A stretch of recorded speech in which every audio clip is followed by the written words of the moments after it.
We will go ahead and get our meeting started at this point. Thank you everyone for joining us, and we appreciate you guys being here.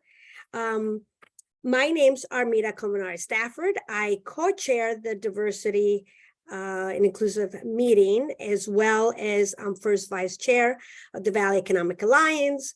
I am on the committee with the nominating committee, the just various committees with this great organization. I'm also chair of United Chambers of Commerce, and on my full-time job, I am a commercial lender with Pacific Premier Bank. So welcome.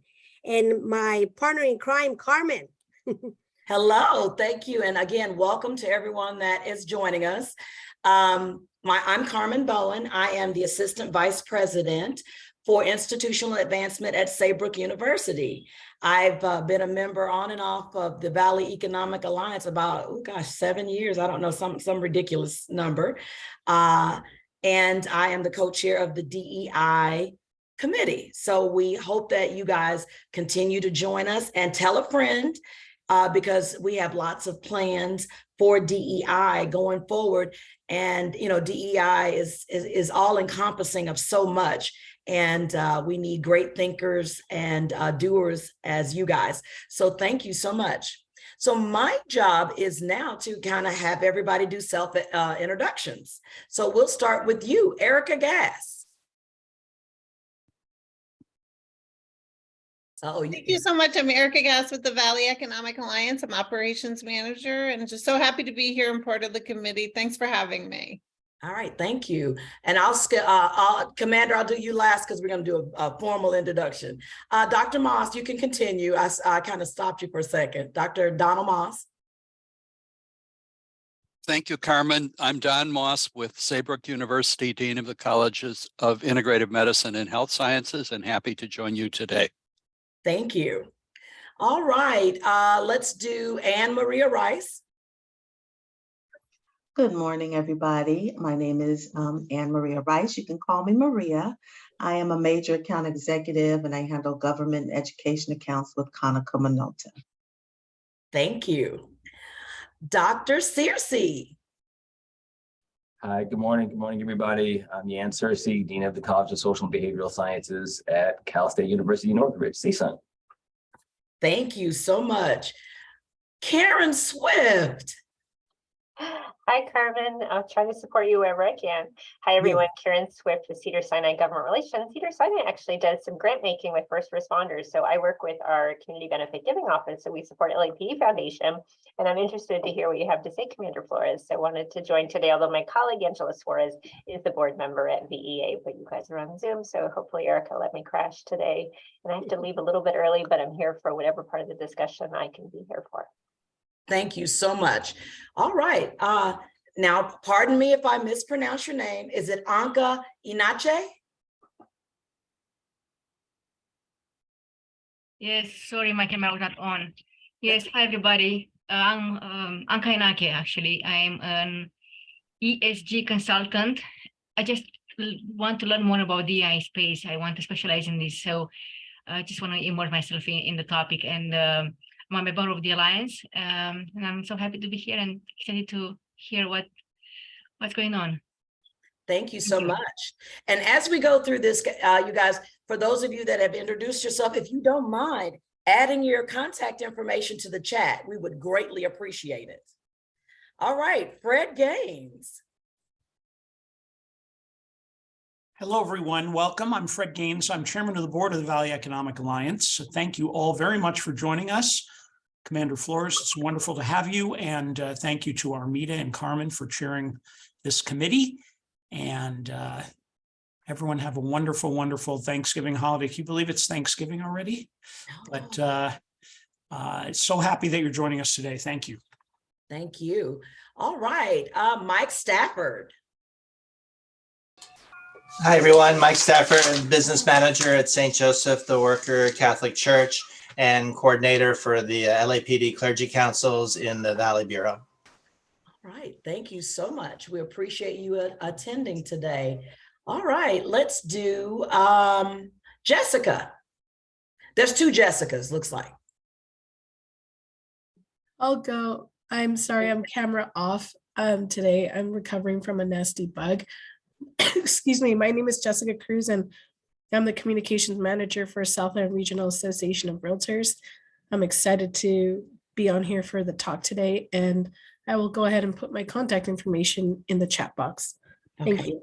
Thank you so much. Second Jessica.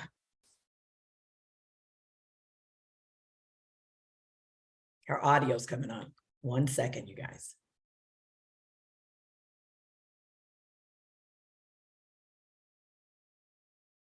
All right, Jessica. It looked like her audio came on. We'll go back we'll come back to you, Jessica. Dr. Charlotte Hamilton. Hello, everyone. I'm sorry about my camera. I'm trying to get that on.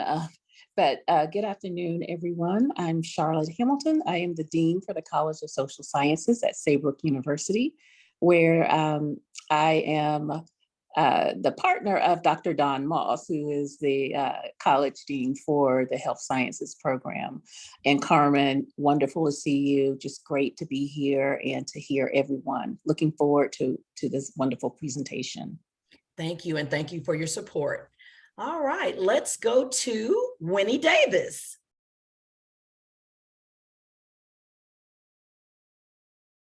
Can you hear us, Ms. Winnie?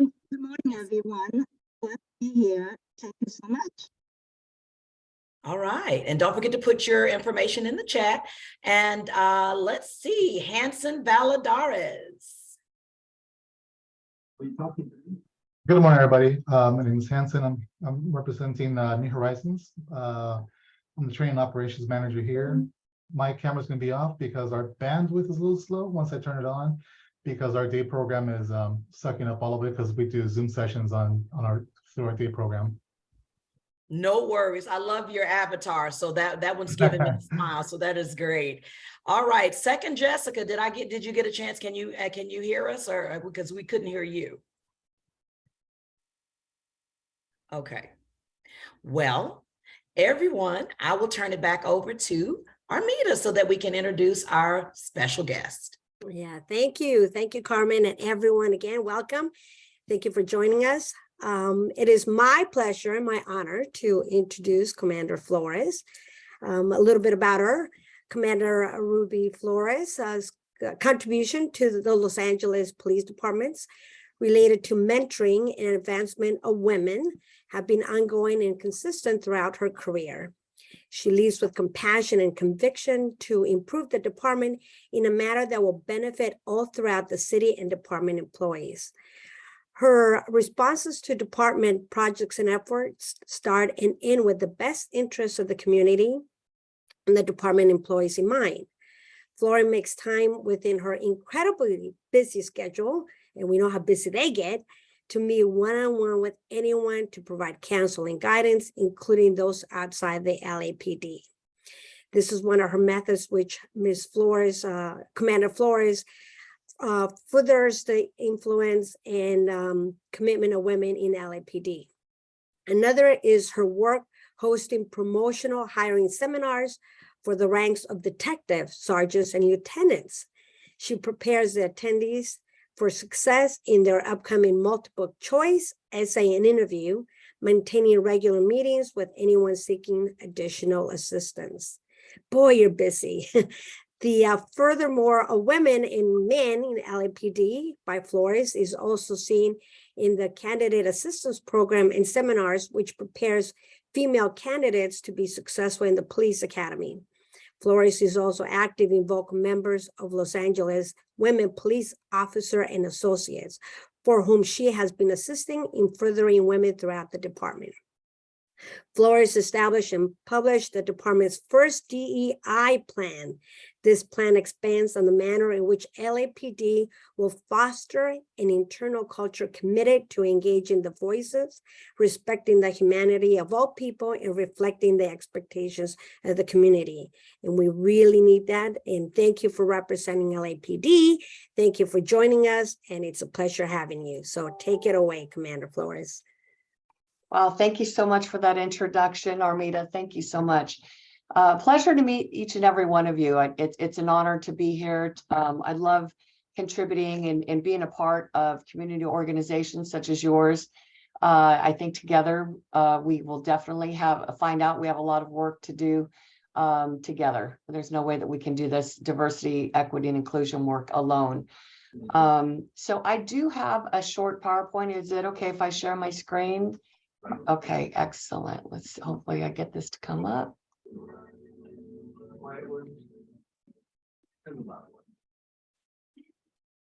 Okay, can you see it yet? Anyone? Yes, I see head nods. Yes, okay. Yeah. Excellent. Okay. So just a little bit about myself, in addition to the bio. Thank you for that. So I have 28 years on the job.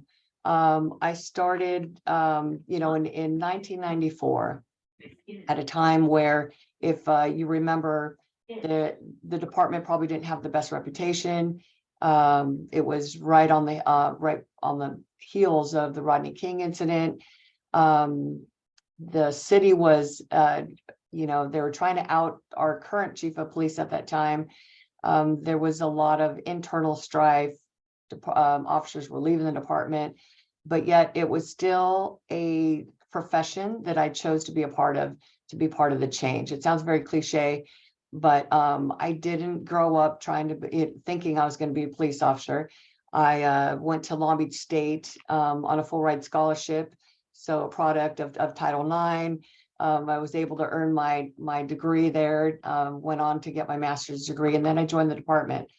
At that time, it was looked at as a very, not a really noble career, I would say, much like the struggles and the challenges that we're now facing today in the current year that we are. Recruitment and retention are definitely the challenges that we face due to the current landscape of law enforcement, the current state of the city. Certainly almost, I feel like we've gone back to the feeling that I had when I started the job 28 years ago. So our work continues.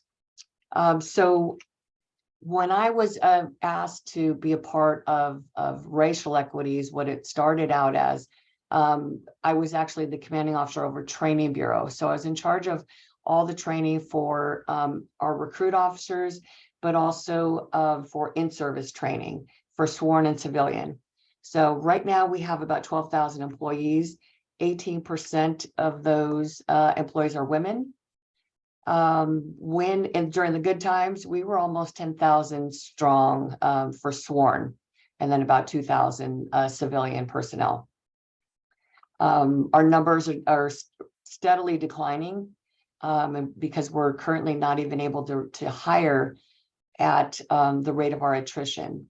So we are really going under right now. I think we're at 9,200 personnel for sworn. We haven't been in that low in probably about a decade, which is concerning because we can't hire quick enough to maintain the level of call loads we have, but also we have on the horizon the Special Olympics. So there's always a huge event in the city of LA, so that always makes it difficult for us. And I talk about retention and recruitment because it's a big part of what I do with DEI. So let me go back. So after George Floyd, that incident occurred, the mayor issued an executive directive, and his direction to all the general managers is that you shall identify a racial equity officer for your department. So that was me. It was my ancillary duty. And I started looking and learning and researching what is DEI, what is this about? So I enrolled in eCornell. I earned my certificate in diversity and inclusion. And I soon learned that for our department, simply to have a quote unquote racial equity officer would be short-sighted, where we want to be inclusive of our LGBTQ plus community members, employees, but also gender. So hence I presented that to the chief. He says, great idea, Ruby, that's you, it's your full-time job.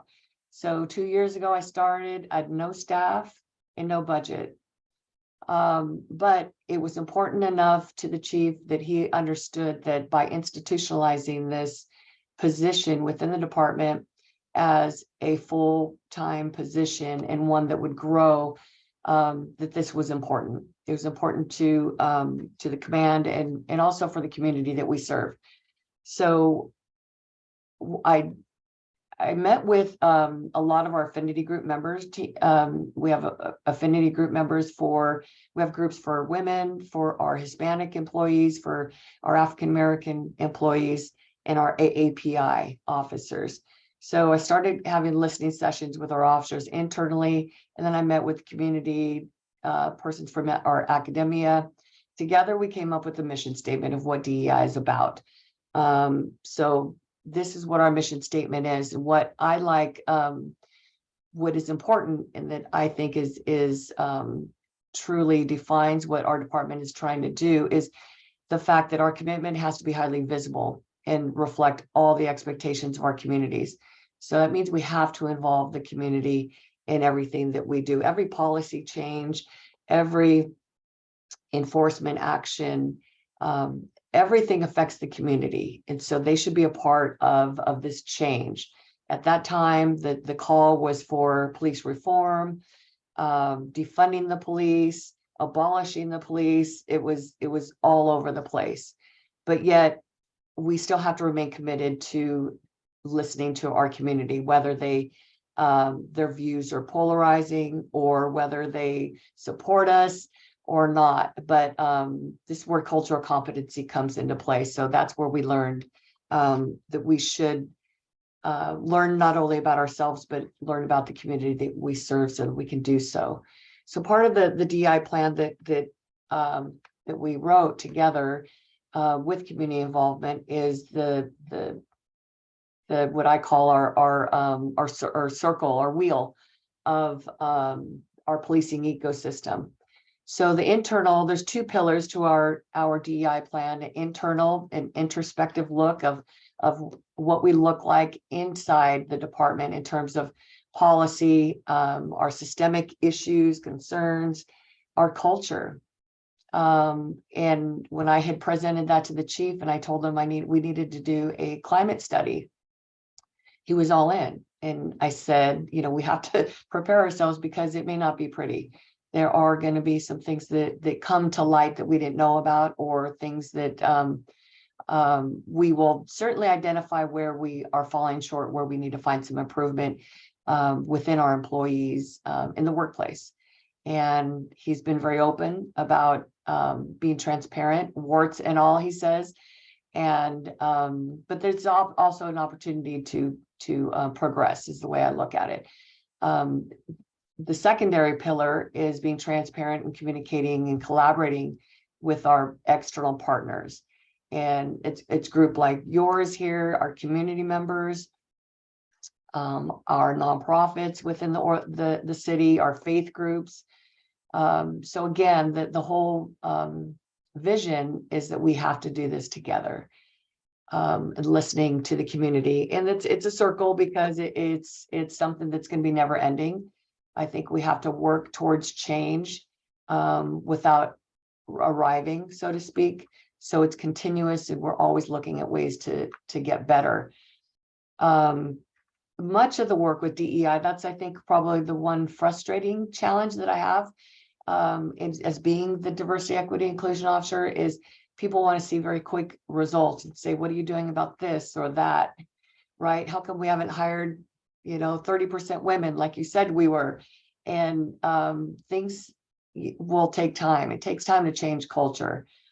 One of those things too that we committed to as a department is a 30 by 30 initiative. It's a national campaign where the goal is to hire 30% of women by the year 2030. So as it stands, the LEPD is at 18%. I love the fact that notion of hiring women is backed by research and studies. I think there's about 30 years of studies that NYU took the lead in creating this initiative. And so, there's probably about 36 different police agencies across the nation that have made this commitment, along with LAPD, to hire 30% women, because there's studies that show that women make excellent, outstanding police officers. There are studies that show that women are involved in less incidents of use of force. They're subject of less personnel complaints of excessive force. We have a better chance of solving crimes and interviews through our communication skills with women. And considering in the city of LA, many of the victims of our violent crimes and hate crimes are women. So wouldn't it make sense to have more women in the department so that we have those women that are available to meet and serve our community? That's what our community wants, is for us to mirror and mirror what the demographics are. We are falling short on our numbers in terms of our African-American community.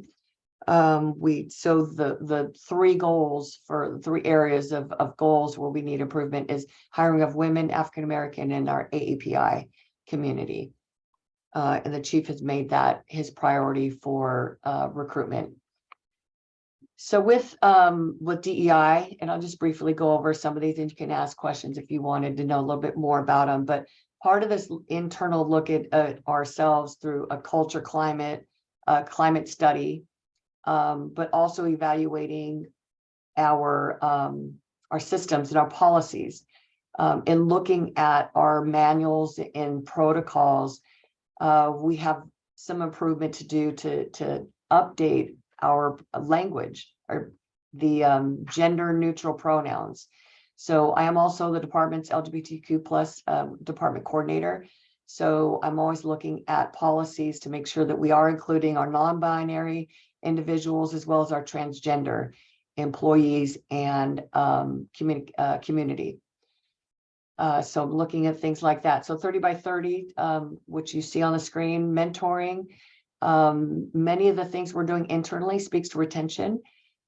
We are losing a lot of officers, but this is not an LAPD problem. It's a national problem. And I think a lot of it has to do with the new generation of employees that we're having to hire. You all probably see this even more so in the private sector than we do, but this new generation, they do value diversity and inclusion. Those are the top things that they look at when they want to join a new career. But they also want full accessibility to their bosses, to their managers. They want to be able to communicate, to talk to them, to ask questions, and accessibility is huge to them. So when I teach our supervisors and our leadership team, this is something that we have to change as a culture, because we are very old school, we're paramilitary. Your wife, Michelle, told me that you are afraid. Uh-oh. So, well, where was I going with that? Oh, so we have to understand that the employees that we are now supervising, because in our world, a young officer that is questioning things and wants accessibility to the captain versus the sergeant, that's a little bit out of the ordinary for us, because we're a paramilitary and we have a chain of command. But we have to adjust and we have to pivot as leaders. So this is part of the cultural change and understanding what's important to our younger or less tenured officers and those that we're hiring. So we encourage diversity of thought. We encourage asking questions, and we shouldn't look at that as being defiant or insubordinate. I think those are just things that we have to understand about one another. So workplace, the health of the organization internally is a major priority, because that naturally transfers into how we treat our community members. So workplace equity policy, there's some things that up here that we have done to not only begin to change the culture, but if it's about internal and intentional messaging. We talk about the value of women in the workplace in a male-dominated profession. we need to highlight that and shine a light on the good work that women are doing. And so through our messaging, we have women displayed on everything that we produce. I guess I'm really an advocate of that saying that you can't be what you can't see. So I am proudly one of the 4 highest women in the department of our size, but we have yet to have a female chief of police. And so I'm not going for it, just for the record, but that means that, you know, we still have a lot of first to accomplish within the department. We've only had one female, female SWAT officer in the history of the department. We have our highest ranking female African-American is at the rank of deputy chief.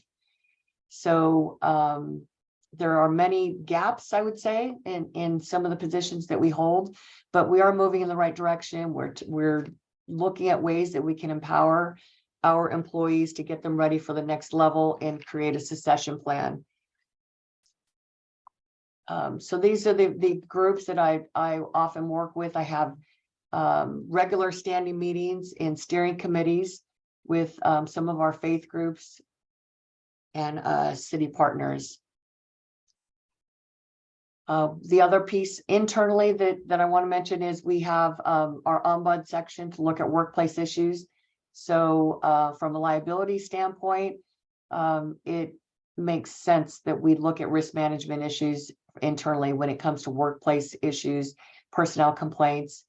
We do have a considerable, sizable amount of settlements and lawsuits that stem from the workplace. And with a department of almost 12,000, that's to be expected. But when you look at the type of complaints, a lot of it could be mitigated through our ombuds office, which was traditionally underutilized. So since I've been in place, we've been increasing the number of cases that our ombuds handles, all in effort to create a healthy work environment. So there's my phone number, and you have my email. You can also email me at dei@lapd.online. Captain Ramos is the commanding officer that's under me as well. But that's just kind of a high level overview of what our department is doing, and certainly a lot more to come down the road. So at this point, I can take any questions you may have. Well, thank you, Commander. It sounds, as you mentioned, you guys are extremely busy moving the department in a great direction. It's great to hear the goals that are in place. I know, as you mentioned, as we work through the diversity and we work through those things do take time, because it does become a culture change. I think at one point companies would just say they had it, but now I think they're really owning it, and really, as they own it, trying to make the difference and really moving the needle in the right direction. So thank you for the insight and that very, very great information about your department. And with that, we'll go ahead and open it to questions. So anyone, any questions for Commander? Yeah, Okay, looks like Karen. We'll yeah, start Karen, with Karen. and then Yan. Okay. Karen, go ahead. Thank you, Armida, and thank you, Commander. That was really, really interesting and helpful. And if you're up for sharing a copy of that slide deck, I would love to share that with my community benefit staff. I'm curious. So I was at an event earlier this week with the chief, actually, and he was talking about, we had some new elected officials there, and he was talking about budget challenges, and we have a lot of new potential mayors and folks like that. And you mentioned you started your work with zero budget and zero staff. So how are you, I'm wearing my government relations hat today. So I'm curious, how are you going to work with new mayor, new elected officials, some of whom have run on different campaigns, right, and different messaging? How are you going to kind of make the case for your work, your budget? And then I'm just curious, how can the business community help you with that? So what is the role for VEA and other groups that some of us are part of to assist with that? Excellent. Thank you so much. I do appreciate that question. And it is relevant. It is something that is on our minds in terms of our work towards racial equity, gender equity. I certainly would hope that this is a priority for either mayor. I have read and spoken to both of them just very casually, not in depth. And it appears to me that those issues are certainly important, especially in light of our recent incident, the recent incident at City Hall. I think that clearly underscores and the need for DEI to continue. That was certainly an example of inequity and exclusion at the highest level in the city. It's sad. So I don't think that this is regardless of the city's mandate of having a racial equity officer or gender equity officer. I don't think that's going to impact our department. Is something that is still going to remain in our department.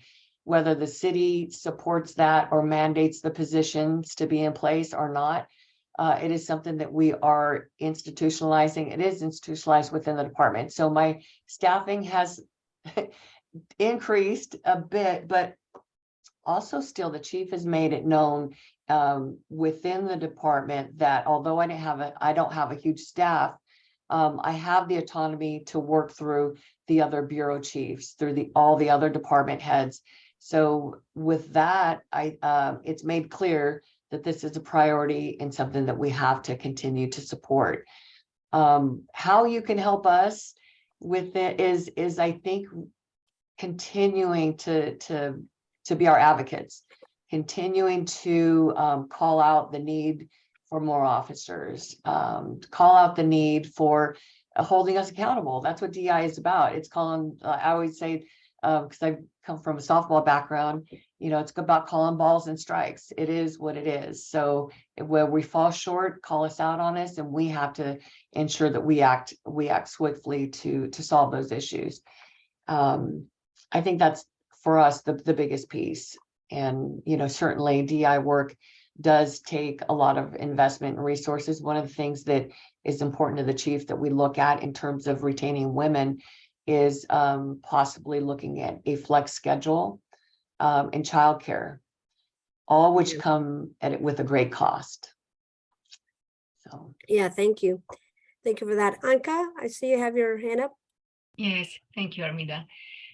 So Commander, as we, everybody says that you can't manage what you can't measure or what you don't measure.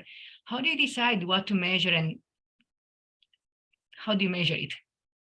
Yeah, that is it's tough because a lot of the work we do is based on community sentiment. So we do have a number of surveys that LMU is conducting within the communities, but also we measure retention, our recruitment, our goals for women, for all of our ethnic groups. I briefly talked about the liability and our workplace complaints, personnel complaints. So I would hope that as we create a more inclusive and healthy work environment, that lawsuits will go down, then the payouts would be reduced, and that's something we could easily measure. The climate study that we're doing right now will give us a baseline for what some of those metrics can be and will be, and then it has to be continuous. We have to keep going back to the table to reassess, see where we're at, and see where we need improvement. Very good, thank you. Yan, you had a question. Yes, and that was me chiming in saying you get my vote for chief. So there's actually two components of this. Thank you. Well, why not? That's one. But another component of my question is that within my portfolio is the Department of Criminology and Justice Studies at CSUN. We've got a good relationship with LAPD. In fact, come out on a number of occasions. You probably have been here yourself. Vicki Jensen is the chair of our Department of Criminology and Justice Studies. Work very well with Northridge and just the Valley Bureau in general. Yes. Mm-hmm. Most recently, about 3 weeks ago, CHP came out, and they're having some of the similar challenges. And what was proposed is an internship program. And so I'm just putting this out there to you is that was proposed to develop an internship program where students are essentially guaranteed internships with LAPD through their 4 years or 3 years. So they'll come in, identify early as freshmen, and they would get a paid internship. So I don't want to spend all of the time, but I'm just putting this out there is that this would be, I'd be willing to work with you and LAPD in order to develop this. And essentially you're growing your future from within and early identifying those students rather than going to the career fairs and trying to recruit in that way. I do appreciate that, and I love that idea. We do have an internship program through the city. It's called LA College Works, I believe, but for some reason it's only for junior colleges. So I'd like to explore what that looks like at the four-year university. I think you're right.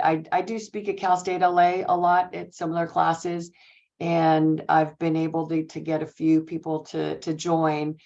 I like to go to the universities because I played sports D1, so I feel that athletes make the best officers, I think, because it's just simply swapping out one uniform for another. And because our mission, our values are so similar in terms of our work ethic, teamwork, serving others, I think all that transfers well into the field of law enforcement. So I would definitely look into that for the four-year college. I don't know why they've limited it to junior college, but I would like to go. We'll have to arrange more with CSUNs. Thank you for that. Yeah, thank you.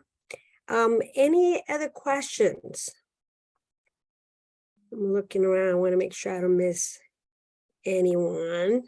This is our chance. We have the commander with us.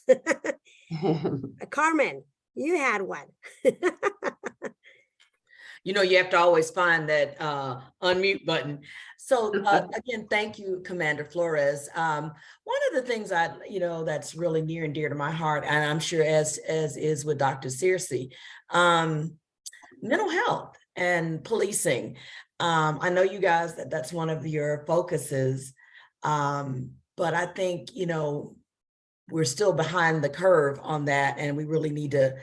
I really feel like it would be a good opportunity for LAPD to partner with universities that have mental health and behavioral programs such as ourselves and CSUN, do research, but also just different partnering. Because one of the things that I learned from some of the others, I work with PALS, North Hollywood PALS, and they'll say that they don't really have anybody, they don't have a lot of resources on the ground, but maybe we could figure out, resources, more virtual resources, if nothing, just to make sure we don't have innocent people that are in crisis, hurt, or put police officers in uncomfortable positions where they don't know how to handle it and it goes badly. What, because I know that falls in the DEI. So what do you guys think can be done within your scope of practice to help have those types of resources so that we are fulfilling our need and actually not have so many tragedies because we don't have enough resources? Right. Yeah. Gosh, it is a work in progress, and especially for us as law enforcement employees, and the stigma of mental health care or speaking to psychologists and things is so negative. And oftentimes for years past, we've talked about trauma-informed care, but for communities and for, the kids that are subject to violence, we're really good about providing those resources to our community members who've been victimized of violent crime. But when you look at the amount of violence that in traumatic incidents that all law enforcement officers experience on a daily basis, far exceeds those of what a community member might experience in their lifetime. So we are beginning to, we do have, I believe we have a team of 12 police psychologists within the department, and they're assigned to our different stations. We assign them early on through our recruit training. So we have access, and we have access to the help. Whether or not officers take advantage of it is another thing. So we're trying to normalize the conversations about having regular meetings and talks with our police psychologists, stressing wellness, mental health, One way that perhaps the community or business owners can help with is sponsor a wellness day for your local station. So you said North Hollywood, maybe find out with North Hollywood if they're going to do anything, employee appreciation or a wellness day where you bring in some type of resource for our officers, because I think more than anything right now, they need support. Absolutely. And we're certainly willing to do that, because we've had to do that recently, just to go to different agencies and so forth, just teach them about breathing and things like that, just to mindfulness. Yeah, just that mindfulness. We have a mind-body medicine department as well, so we have all kinds of things to help, but we do have to deal with the stigma. So I thank you for that. And I would love to partner with you to try to do our part, even if it's small. Small is better than zero. Right. So we can get it going. And certainly Dr. Searcy always has something great going on in his department as well, because we both are, working to get, to make a difference. Thank you. I love it. Yeah, like Carmen said, the support is very much needed at this point by the whole community standing behind you. Yeah. We have Hanson with the question now.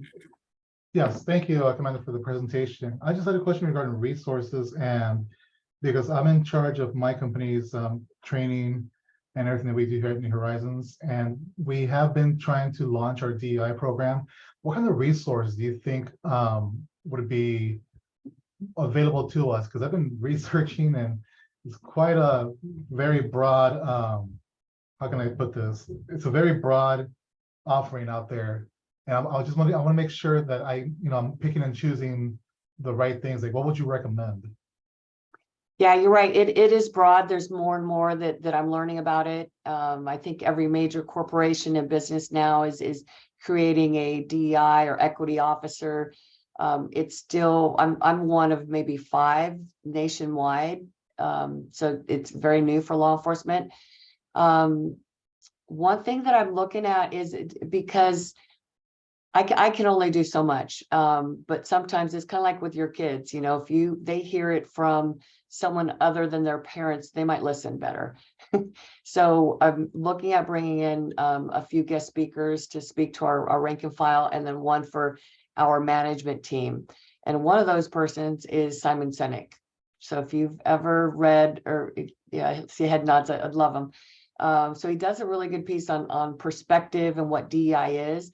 Because for me, my challenge is I hear a lot about, well, what about me, the white guy? This doesn't sound very inclusive. They feel that all the attention is based on recruitment of people of color and women, that they don't have an opportunity. I do hear that, well, somebody told me just the other day, didn't you know that affirmative action is illegal? So things like that make me wonder. I need to try some. The messaging is not getting through or being consistent. So and that's going to be my tactic, is try to bring in people from the outside to be guest speakers, but also it's always talking about it. Always maybe I do. A lot of people like to learn through micro learning, and us as cops too, we don't have time to sit and do a 2-hour online training session. So if you create some type of series of micro-learning videos for your staff, I think coming from the very top, we've had the chief create different messaging. When we signed the pledge for 30 by 30 to hire more women, people are saying, oh, now we're lowering the standards. They just want to hire any woman. But what I like about the chief in his messaging is he always says qualified women. We're looking to hire qualified women, not just women. So it starts with a message from the boss, and that sets the tone for the rest of the command.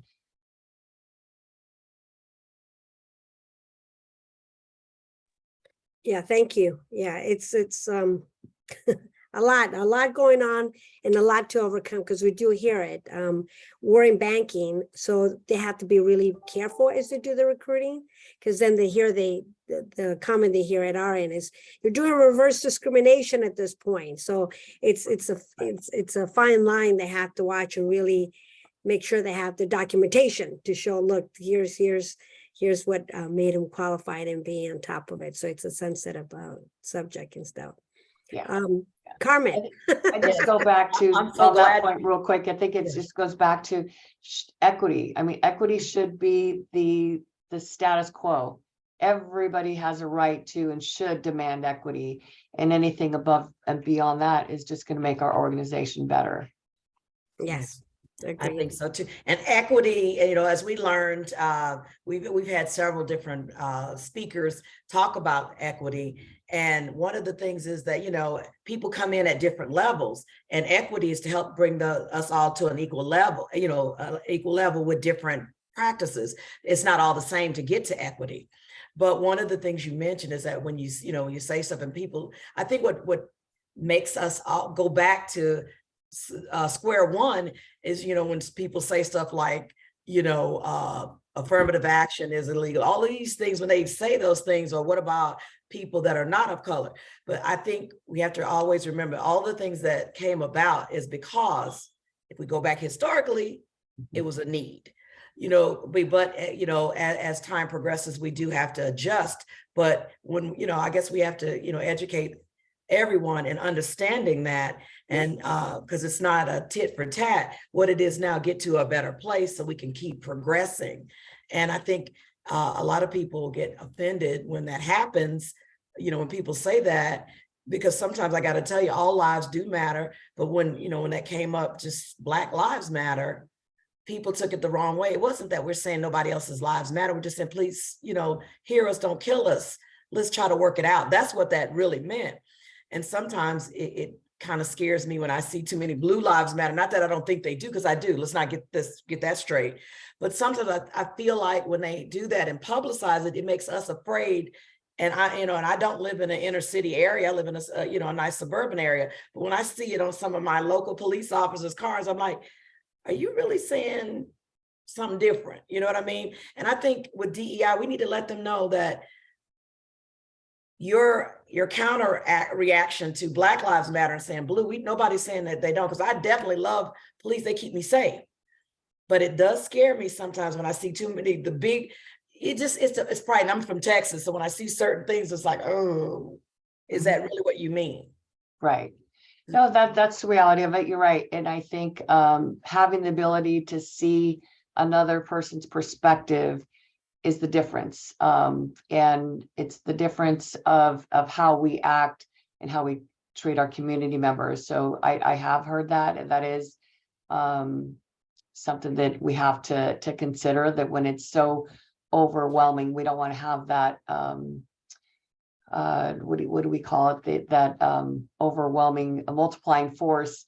We're coming into, you know, that's the other thing too, you know, perspective. It's like when we are called to a certain area to do extra patrol, or there's a critical incident that happens, we come in all forces, you know, and that worries people sometimes because of the perception of, you know, what, you taking over my neighborhood now? What's going on?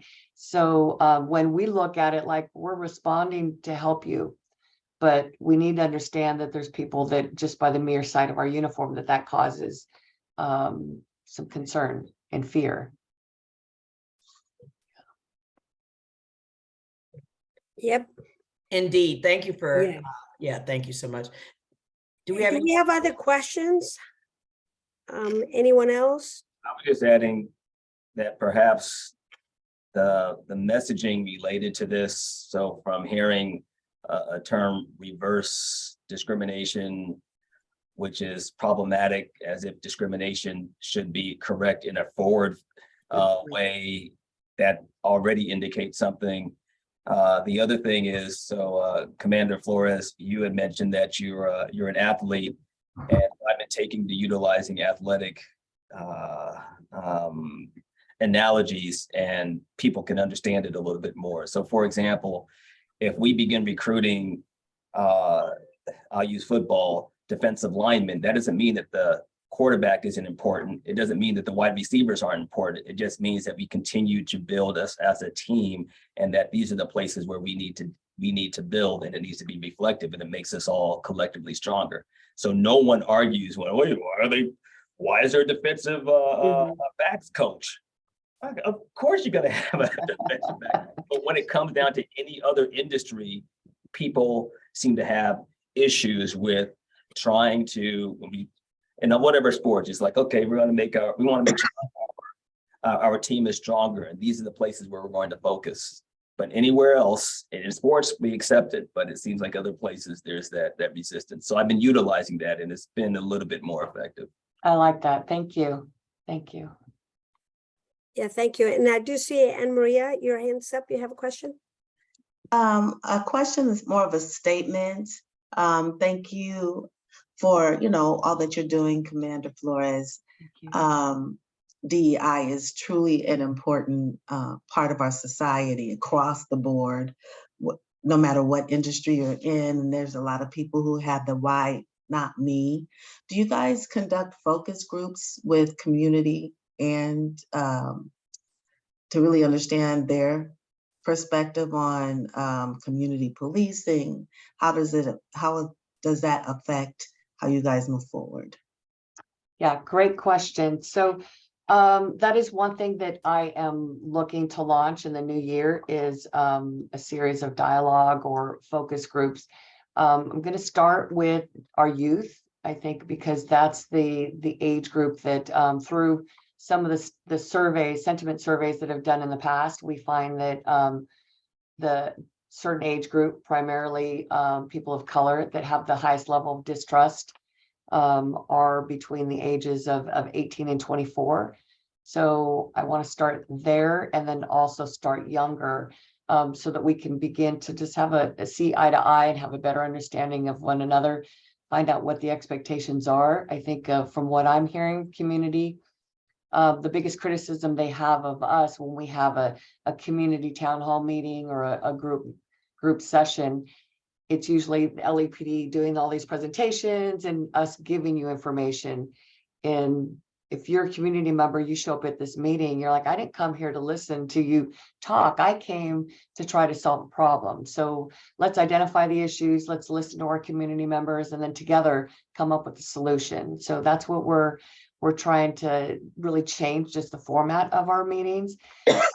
Many other, Dr. Siri had to leave. So we do, and they happen at your divisional level. And then also, I don't know how much you know about our Community Safety Partnership Bureau. We have certain sites that we partner with our housing development. And in those developments, we do have different steering committees there that already are in existence. So you can check with your local stations, but also there's some that I'll be launching. So if maybe you can connect me on an email with everybody as we begin to come into the community, we come to the Valley, I can certainly keep you all informed. Thank you. That would be great. Any other questions? I know, y'all, this has been really, really good as far as the dialogue and the, having the opportunity, or as we say, a seat at the table, all of us together to collaborate on what we can do. Commander Flores, I'd like to just formally ask you to jump in, and come join us all the time, because I think we would be a good help for you, but also you to us. And we're trying to grow our DEI so we can better support our community. So Erica always sends everything out. So I know you're our guest speaker, but we would like you to be a member of our team going forward, just to kind of keep us grounded, but to see how we can all help each other. Would that be something that you could possibly do when you're available? I appreciate the invitation, and I love that, because I've always been of the mindset that there's always something to learn from others, and we need to know what the community is asking for, and I can certainly learn some best practices from each and every one of you as well. So I appreciate that. I hope that you meet monthly. Quarterly, right? Quarterly. Oh, quarterly. Okay. Yeah, Quarterly. yeah. We were, Okay. and the reason why I'm tentative on it, because we were trying to do it monthly, but as everybody knows, monthly can be challenging. So to do it. And also we'll be featuring you in our, we're doing a quarterly newsletter to start at the beginning of the year. So you're going to be one of our first features for the year. Thank you. Yes, but one of the things I'd like to ask the masses here, because this is something that Armida and I have been kind of tossing around, and we want to know improve and enhance our attendance. Excuse me, you guys. Attendance at the DEI, because in my opinion, and this is just something Armida and I talked about, a lot of people, and I kind of think you alluded to it with some of the things you said, Commander, people kind of think DEI is a race thing, and it's more than that. And so what do you guys think we can do to kind of enhance our attendance so that we can keep the conversation going? Because I know Armida and our focus is to educate and to enhance programs in our, not only TVEA, our community, but your businesses as well. What do you guys think? So I open the floor for people to tell us, give us some best practices, some suggestions on growing in education. And we know we're just throwing that out there just now. And I know time is of essence too, because it's 11:31. You guys have our contact information. So if you can think of things that, as Carmen said, can help us improve, we're always, trying to improve, trying to get better, trying to really unite the various communities, the various sectors as well. That's been our goal with our speakers. Please do feel free to go ahead and email us as well. We will appreciate that. So unless there's any thoughts, Carmen? No, I think that's it. So Erica, will you be able to share the chat, the contacts with everybody so that we can, continue to communicate and collaborate? Oh, sure. I'll send out the replay, a link to the replay, and then I'll also attach the chat to it too. Oh, that would So- be great. And then I'll add the commander to the distribution list so that you'll Perfect. be able to get the invitations to the meeting. Perfect. Thank you. Commander, you had. Yes, I have to run, but I Yes. just want to thank you again for the invitation. I will ensure that I send Armida a slide deck, and then I have another brochure that I can add to it. And more than happy to help and learn from you and share what we're doing as well. Yeah, thank you so much for your time and everyone's time. Pleasure having you here. Greatly Welcome. appreciate it. Everyone have a wonderful Thanksgiving, and we will connect. Thank you. Take care. Thank See you at the you. next meeting, Okay. everyone. Thank you. Bye-bye. Thank you.